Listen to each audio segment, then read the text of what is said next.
விதவை பெண் என்கிற மதிப்பிற்குரிய கைம்பெண் கையால் பூ வாங்கினா அபசகுணமா? அவர்களை பார்த்தா நல்ல காரியம் நடக்காதா?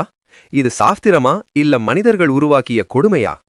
இன்னைக்கும் நம்ம ஊர்கள்ல, குறிப்பா கிராமங்கள்ல இந்த நம்பிக்கை உயிரோட தான் இருக்கு.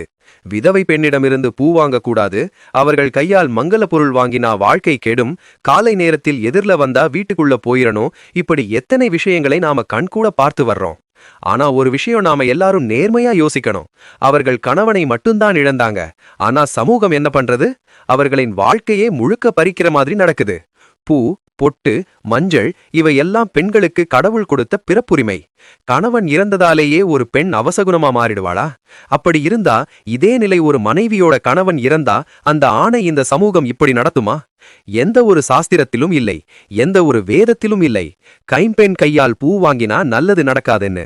மாறாக அவர்கள் கையால் பூ வாங்கினா உங்க வாழ்க்கை பூ போல வாடி போகாது, மறந்துதான் போகும். ஒரு கைம்பெண் உங்களுக்கு பூ கொடுக்கிறது, அது மகாலட்சுமி தானே உங்களுக்கு ஆசீர்வாதம் கொடுக்கிற மாதிரி. இனிமேலாவது இந்த தவறான நம்பிக்கையை நிறுத்துவோம். அவர்களை பார்த்து விலகாமல் மரியாதையோட பார்க்க கற்றுக்கொள்வோம். மனித Download ShareChat.